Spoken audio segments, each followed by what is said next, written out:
결혼 안 해? 갑자기? 응, 결혼 안 해. 갑자기 왜 결혼? 아니, 맨날 너튜브만 찍고 막 이러고 있으니까 동생이 걱정돼서 그러지. 야, 그래서 내가 결혼을 안 하는 거야. 결혼하면 너튜브 이런 거 못 찍잖아. 결혼하면 말이야 육아에 살림해야지, 육아해야지, 어? 어떻게 너튜브 찍냐? 언니가 살림도 하고 육아도 해? 야, 내가 어렸을 때 꿈이 현모양처였어, 현모양처. 내가 콩나물 깍 이런 거 얼마나 잘 깎는데. 현모함 아니야, 현모함. 정말 야, 이상한 애들이 치고 진짜. 네 뭐해? 무슨 얘기해? 뭘 깎기는? 야, 빡순아. 네네네, 아빠. 너는 네 머리도 못 깎으면서 무슨 콩나물 값을 깎는다고. 내 머리를 못 깎다니. 아빠 어떻게 너 말을 봐봐, 그렇게 해요? 뒤에 잘 안 깎였어, 지금. 왜 네 그래요? 머리나 잘 깎고 무슨 콩나물을 깎고. 아빠 지금 경력 단절력 이런 얘기 하잖아요. 야, 그리고 야, 내가 듣다 보니까 기가 차서. 야, 네가 무슨 경력이 있어야지 단절이 되지. 야, 경력 자체가 없는데 무슨 경단녀야. 나 경단녀 되면 아빠가 책임질 거예요? 야, 그래서 내가 이분 모셨어. 결혼을 하시고 난 다음에 주부가 되신 다음에 더 왕성한 사회 활동으로 더 좋은 모습을 보여주고 계시고 돈도 더 많이 버시는 이분 오시기로 했는데 우리 친척이야. 아, 진짜로? 오신다고 했는데. 야야 오신다 오신다. 아유 어서 오세요. 네네네. 아유 앉으세요. 너무 예쁘시다. 안녕하세요. 예쁜 뭐야 이미 갔는데. 아유 선생님 반갑습니다. 반갑습니다. 본인 소개 좀 부탁드립니다. 네, 안녕하세요. 저는 박혜정이라고 하고요. 너튜브 소사장소피아 채널을 운영하고 있습니다. 아유 안녕하세요. 아니 아까도 잠깐 얘기했지만 네. 얘네들이 네. 경단녀 이런 거 걱정을 그러니까 많이 나는 해요. 걱정돼요. 어렸을 때 꿈은 현모양처였는데 이제 결혼하고 육아하고 살림하면은 네. 경력이 이제 다 사라져 버리잖아요. 네. 맞아. 어떻게 나 어떻게 알아? 어떻게 알아? 그런 걱정 안 해도 되죠? 우선은 사람들의 고민은 욕심인 것 같아요. 왜? 아이를 키우고 싶어서 사실은 네. 들어가신 거면은 그러면은 아이를 키우면서 행복감이 있잖아요. 맞아요. 예. 그럼 그것을 만끽하시면 될 것 같거든요. 그리고 잠시 이제 커리어는 약간 뒤로 딱 생각을 좀 정리하시고 여기 집중하면 되게 삶이 재밌거든요. 그런 다음에 이제 좀 아이가 커가지고 좀 이제 심심하다, 일을 할 수 있을 상황이다 할 때는 일을 또 그때 찾으시면 되거든요. 제가 봤을 때는. 이제 제가 너튜브를 시작을 했지만 너튜브도 어떻게 시작을 했냐면 답답해가지고. 너무 육아만 하고 있고 남편 늦게 들어오고 이야기하는데 아기가 맞아, 너무 대화가 안 되잖아요. 맞아. 그래서 답답해서 키게 된 거거든요. 네, 그렇게 해서 시작을 했고 지금도 그때도 그렇고 아이를 키우는 것이 항상 1번이에요. 1번이시고. 네. 아니 근데 삶 자체가 아마 들으면 배울 점이 굉장히 많으실 거예요. 삶 자체가. 이분이 원래는 은행원이셨어요. 그래요? 네. 근데 지금은 은행원 자리를 박차고 누구나 꿈꾸는 선망의 직업인 은행원을 박차고 그러니까 다 지금 은행. 너튜브를 하고 계십니다. 지금 이게 취준생들이 은행 가고 싶어갖고 막 난리잖아. 원서 쓰고 공부하고 막. 자. 네. 궁금한 게 많지? 삶의 한번 여정을 한번 들어보자. 이야기를. 좀 궁금하다. 풀 스토리를 한번 들어보자. 몇 년 동안 은행을 했는지 우리 소 사장님. 궁금해. 소 사장님 네. 알겠습니다. 네, 사실은 은행원을 다른 사람의 관점으로 들어간 거는 아니었어요. 저에게 은행원은 돈을 연봉이 좀 높았고 그래서 그 돈으로 재테크를 하기에 눈치가 안 보이잖아요. 통장을 넣었다 뺐다 넣었다 뺐다 손님 거든 내 거든 이렇게 하는 거 잘 티가 안 나잖아요. 그러니까 재테크도 마음껏 할 수 있는 곳. 그래서 좀 최적화되어서 저는 은행을 들어간 거예요. 결국은 돈 벌려고 들어가신 거네. 맞아요. 돈을 모아서 나와서 사업을 하기 위해서 들어간 거예요. 근데 제가 왜 또 이런 꿈을 꿨냐면 이제 고등학교 때 부모님께서 건물을 올리셨는데 중학교 때 올리셨어요. 근데 그게 건물주딸이야? 주님 딸이시죠? 네, 딸이에요? 맞았어요. 그랬었어요. 근데 희한하게 그 건물을 올라간 후부터 집이 훨씬 가난하다는 느낌을 받았어요. 왜요? 빚이 생겨버리니까 삶이 더 팍팍해졌어요. 그리고 받아서요. 네, 그리고 IMF가 터지니까 공실이었어요. 계속 그 층마다 공실이었어요. 그러니까 장사를 시도하기가 어려웠고 그러다가 점점 어려워지니까 이상하다. 겉으로는 부자인데 실제는 가난하다. 왜 그렇지? 이거는 뭐지? 그리고 몇백만 원을 매달 이자를 내고 있다고 하셨는데 그럼 언제 빚이 끝나? 엄마한테 여쭤봤을 때 엄마가 안 끝난대요. 빚이 하나도 안 준대요. 그러니까 이자만 이자만 낸대요. 내시는구나. 그죠? 예. 그죠. 이자 빚이 너무 상환 크니까. 시간이죠. 그러니까 그때 저는 이해를 못했죠. 이게 몇백만 원을 내는데 어떻게 와, 왜 안 줄까? 그게 희한했었던 것 같아요. 그래서 그때 돈에 대해서 관심을 좀 갖기 시작을 했고 결국엔 집이 경매로 넘어갔어요. 결국은 그래서 다 예. 건물이 집이 망했어요. 그 건물이 경매로 넘어간 거야? 네네네. 그 고생만 평생 하시다가. 부모님께서 뭐 하시고 건물 짓는 것도 오래 걸리거든요. 그거 다 막 버티고 해가지고 만드는데 그걸 이렇게 몇 년 보유하시면서 이제 빚이 눈덩이처럼 커지니까 건물이 날아갔어요. 그때 이제 저는 부모님처럼 사는 게 되게 안쓰럽고 어떻게 보면 좀 어리석어 보이기도 했어요. 왜냐면 지금 이렇게 고생을 했는데 없어졌잖아요. 네. 이게 뭐지? 알고 싶다.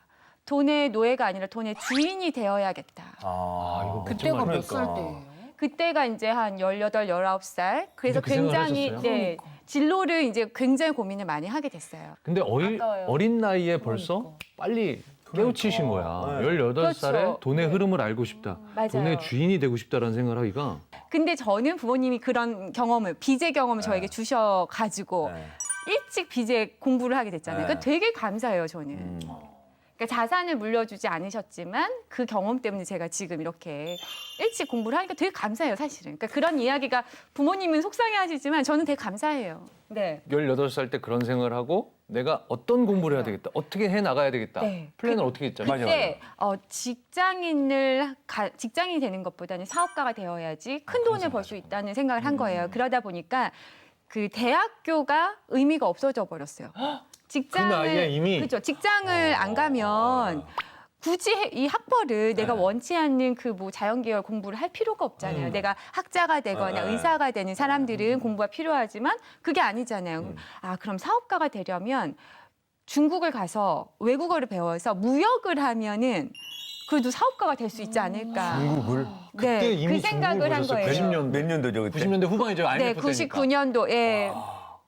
근데 그 중국은 그래서 본 건 아니고 미국이나 일본을 대부분 많이 갔는데 그렇죠. 거기 그 당시엔 비싸서 그랬어요. 비싸서 찾다 보니까 중국이 나온 거예요. 제가 중국의 가능성을 본 건 그 아니고 당시엔 가정 형편이 조금 네, 힘드셨으니까 맞아요. 내 이 부담을 드릴 버짓 수는 안에서 없으니까. 예산 안에서 맞아요. 갈 수 있는 외국은 어딜까를 생각하다가 그러니까 한국의 대학교 등록금 비용으로 중국에서 6개월이 아니라 그 어학연수를 네. 할 수 있는 6개월 정도 됐을 것 같아요. 네. 그 등록금으로. 네. 그게 이렇게 되는 거예요. 금액이. 그래서 이 정도는 부모님께 말씀드릴 수는 있겠다 싶어가지고 외국어를 하려고 가는데 이제 인구는 우선 많은 건 알고 있잖아요. 그러니까 그래 인구가 많은 나라의 언어를 배워놓는 건 괜찮겠다 해서 그냥 중국을 가게 된 거죠. 그래서 거기서 어학연수 하고 어학연수를 하고 들어오려고 하니까 중국어를 더 해야 되겠다는 맞아요. 생각이 그건 드는 알아요. 건데 그 어학연수 비용을 내는 것 그건 이제 또 고려해 보는데 그 돈이나 사실 대학교 입학금이나 비슷했어요. 네. 그리고 사람들이 그 고졸에 대한 선입견이 있다는 것을 알게 됐어요. 사람들이 계속 고졸이라고 하면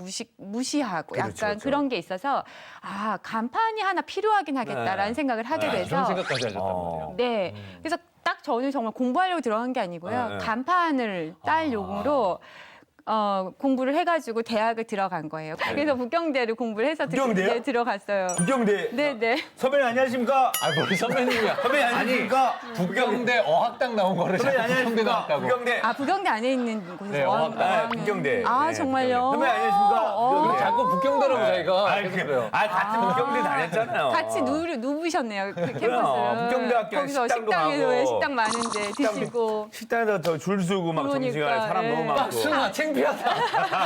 아빠는. 그래서 대학교를 잘 공부한 다음에 네. 다시 한국으로 들어오신 거예요? 네, 그래서 대학교를 졸업하게 되었어요. 집이 이제 그때 진짜 이제 경매에 넘어갔어요, 집이. 그래서 모험을 할 수는 없는 상황이라서 안전하게 졸업장을 따서 취직을 해야 되겠다, 맞아, 잠시. 맞아. 그래서 어디를 취직을 해서 사업을 할 자금을 만들 수 있을까? 근데 이제 제가 생각하기에는 영업을 또 배워야 된다는 생각도 있었고요. 영업이요. 네. 그리고 좀 많이 모아야 되니까 재테크하기 좀 좋았으면 좋겠고 해서 이제 은행이 굉장히 적합하겠다. 거기서 이제 4년 동안 근무를 했어요. 그래서 영업을 제 실적으로 이렇게 승진을 하기 위해서 영업을 일한 게 아니라 저는 나중에 나와서 사업을 해야 될 때 필요한 스킬이라고 생각을 했어요. 그래서 너무 신기해 이런 얘기들이. 영업을 되게 열심히 했어요. 저는 조금 다를 거 없어요, 제가 아니요, 봤을 때는. 저는 즉흥적이고 감성적이거든요. 저랑 그냥 똑같아요. 나는 내가 하고 싶은 일을 찾아서 그냥 내가 즐거운 걸 찾아서 네. 가다 보니까 여기에 왔었어요. 저는 네. 뭐든지 네. 내가 하면 재밌을 거, 즐거울 거 음. 그것만 생각했던 것 같아. 그러면서 살아왔는데 지금 그 어린 나이에도 네. 내가 이걸 해서 이런 스킬을 배우고 나중에 네. 뭘 하고 뭔가 이렇게 만들어 나가 빌드업해서 이렇게 눈을 굴려서 점점 키워나가는 것 같은 나의 삶과는 좀 완전 정반대의 삶인 아니에요. 것 같은 느낌이 확 들어서 제가 말씀 들을 때마다 만약 계속 놀라고 있어. 인내를 잘 하고 좀 참을성이 있고 그런 성품의 사람이었다면 직장을 잘 다녔을 거예요. 근데 제 자체가 하고 싶은 걸 하고 싶은 게 욕심이 엄청 큰 사람인 거예요. 그러니까 그 20대 때 이제 재테크, 뭐 돈에 관련된 책을 많이 읽었어요. 성공 이런 책. 아니 근데 소설이랑 시를 못 읽었어요. 문학책. 그래서 되게 성품이 별로였던 것 같아요. 문학적인 인문학적인 소양이 필요하잖아요. 근데 그 막 질풍노도의 시기에 돈책만 읽는 거예요. 왜냐하면은 그런 문학책을 읽는 거니 저에게 사치라는 생각이 들었어요. 지금 빨리 공부를 해야지, 성공해야지 이랬는데 그 성공한 사람들의 책을 보는데 많은 사람들이 사업가였어요. 직장인보다는. 그리고 그들의 삶이 되게 자유로웠고 막 되게 두근거렸어요. 책을 읽으면서. 와, 되게 재밌겠다. 그러니까 힘든 걸 도전한 게 아니라 와, 그 분명히 개그하실 때 가슴이 뭔가 두근두근 좋으셨을 거 아니에요. 저도 책을 보면 와, 이런 삶 너무 재밌겠다. 두근두근거리고 그래서 사업가의 꿈을 꾼 거예요. 그러니까 또 선생님 또 좋게 포장을 또 해주셔서 또 얘기를 듣다 보니 아 결국은 내가 가슴 뛰는 것을 찾아서 가다 보니 지금 맞아요. 삶이었다. 인석 씨랑도 비슷하다 이런 얘기. 맞아요. 오케이. 진짜예요. 예. 근데 그 안정된 삶, 최고의 직장, 맞아.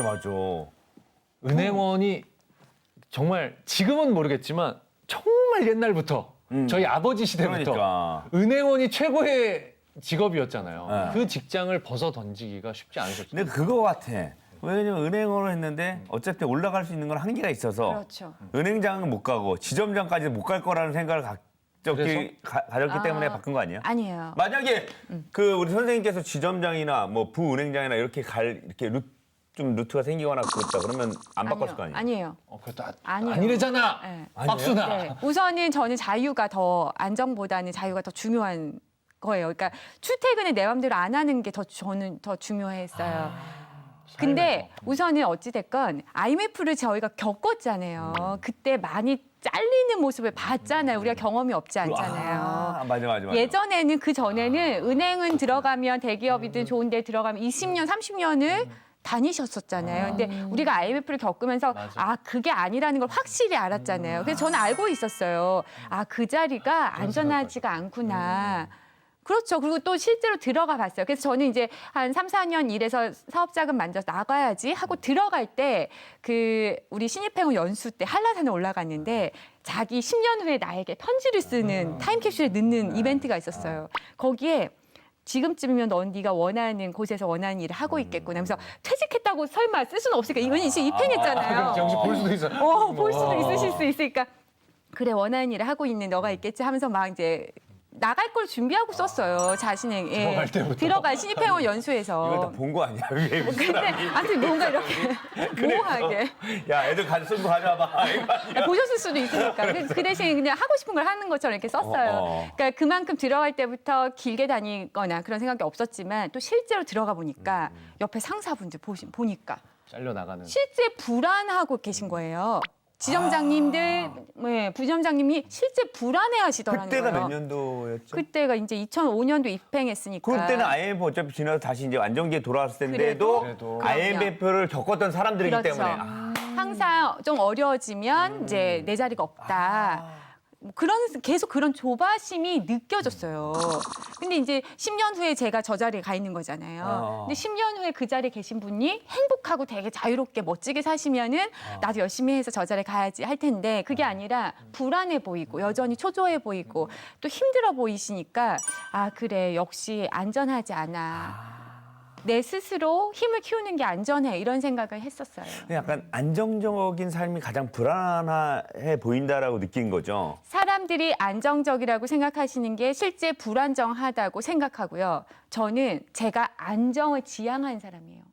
지향이 아니라 지양. 지향이요. 지향. 네. 지향이랑 저는 지향은 뭐예요? 엄청나게 안정적인 삶을 원하는 사람이에요. 그러니까 사람들이 안정적이라고 선택하시는 것들이 실제로는 안정적이지 못한 선택일 경우가 굉장히 많아요. 근데 제가 누군가가 보실 때는 되게 불안정하다, 위험한 선택을 한다 생각하시겠지만 저 개인적으로는 가장 안전한 선택을 계속하고 있어요. 지향이구나. 지향. 네. 아. 저희 굉장히 보수적, 굉장히 안정적이고 조심조심한 사고가 사람이에요. 다르죠. 그리고 또 그것도 마찬가지 같아요. 공무원도 어떻게 보면 모든 사람의 선망의 그 직업이고 안정- 직장인데 되다 이것도 보면. 어느 순간 천재지면 어느 변수가 생길지 몰라. 맞아요. 갑자기. 그러니까 월급을 받는 게 안정적이라고 생각하시잖아요. 맞아. 근데 월급을 주는 사람이 다른 곳이잖아요. 내가 만드는 수입이 아니고 수동적인 수입이잖아요. 수동적인 수입을 받는 순간 나는 그 사람이 원하는 어떤 것을 내가 원치 않아도 해야 되는 상황에 놓이잖아요. 그죠? 그래서 그 사람이 만약 나가 하면 나가는 거잖아요. 그러니까 수동적인 수입을 이게 무조건 안 좋다는 게 아니라 이 수입을 있으실 때 그래서 조금 안정을 느끼신다면 그때 주도적인 수입을 만드시는 것을 노력을 그때 하셔야 된다 생각해요. 정말 아무것도 없어가지고 막 힘들 때 그때 나와가지고 뭔가 주도적인 수입을 만들어야지. 이거는 굉장히 투자도 그렇고 실패할 확률이 굉장히 높아지거든요. 그죠? 소사장님 지금 뭐뭐 하세요 일을? 지금 너튜브 하시고 너튜브 하고 몇 있고요. 만이에요 구독자? 9만 2천 명. 9만 거의 10만. 네. 그리고 책을 이제 저자로도? 연말에 2개를 냈어요. 경제 네. 관련? 경제책 유튜브 책 하나를 책을 냈고 책은 이제 5권째 낸 거예요. 그러니까 작가로도 활동하고 작가 있고 활동하시고. 강사로 활동하고 강사하시고. 있고 그리고 이제 제가 회사를 운영하고 있는데 그 회사에서 여러 가지 과정이 있어요. 뭐 부동산 관련 과정, 유튜브 과정, 이런 자기계발 과정 같은 아카데미 같은 거를 그렇게 그럴싸한 건 아니고요. 그냥 이렇게 프로그램이 있어요. 그래서 모객해서 강의하고 프로그램 몇 주 과정 진행하고 이렇게. 그러면 한 달에 쫑또얼첸. 야 갑자기 중국어를 왜? 저는 구독자가 한 2만 명, 2만 5천 명일 때부터 월 1,000만 원 이상씩은 계속. 한 달에 얼마 버냐 내가 물어본 거였어요. 그러면은 지금 수입 면에서나 뭐 다양한 면에서 네. 지금 삶 네, 일반적으로 봤을 땐 안정된 삶을 버리고 불안정한 삶을 살고 있다는 네. 이 지금의 삶. 하지만 지금 본인이 봤을 때는 불안정한 삶을 버리고 안정된 삶을 찾으신 네, 네. 지금 삶 네. 만족하십니까? 얼마나 만족하십니까 지금? 저는 제 삶이 감개무량하다고 생각해서 태그를 절로 감개무량 태그가 인스타에 많이 나와요. 그래요? 인별 스타에 네. 태그 감개무량을 많이 써요. 자신이 그냥 좋은 것을 택해서 선택하시면 되는 것 같아요. 다만 여러분들이 생각하시는 안정적이라고 생각했던 게 진짜 안정적인지는 한번 보셨으면 좋겠고 재테크도 이거는 이어지는 것 같아요. 재테크도 우리가 쉽게 생각해보면 경매만 생각해봐도 사람들이 딱 좋아하는 물건이 있거든요. 신축에, 대단지에, 새 아파트고 딱 이렇게. 그런 아파트는 경쟁이 확 몰려서 수익이 이만해요. 사람들은 이게 안전하다고 생각해서 들어오는 거거든요. 하지만 공부를 조금 더 해서 남들이 조금 위험하다고 생각하는 어떤 복잡한 권리관계가 있거나 이런 것들을 내가 풀 수만 있는 능력만 키운다면 이 선택이 훨씬 안전해요. 왜냐하면 훨씬 저렴하게 경쟁도 낮게 해서 취하면 싸게 사니까 팔 때도 훨씬 떨어져도 덜 위험하고 이 선택이 되게 안전해요. 그러니까 이런 선택들은 뭐 직업도 그렇고 재테크 면에서도 굉장히 통용되는 이야기예요. 남들이 다 한다고 해서 안전한 게 아니고 사람들이 많이 한 것으로 그게 정답이나 보다 이거는 아닌 것 같습니다. 오늘 이거 한 줄로 딱 정리가 된다. 안전한 건 위험한 거다. 위험한 건 안전한 거다. 그렇지. 일단은 회사를 그만두고 그때부터 이제 그 다음에부터 이제 그 행복 그걸 우리가 또 다음 주에 시간에. 들어야죠, 그렇죠? 그게 너무 궁금해. 그러니까 그만두고 난 다음에 행복. 좋아요. 이제 어떻게 쭉쭉쭉 이어갔는지. 너무 재밌겠다. 너무 궁금하다. 기다려 주시죠. 미치겠어. 너무 궁금해. 기다려 주시죠. 진짜 아팠어. 다음 시간에 이어서 계속해서 이야기 나눠보도록 하겠습니다. 부자가 되고 싶으세요? 다른 거 찾아다니지 마세요. 이거 보십시오. 우리가 누구라고? 기생충! 가죠.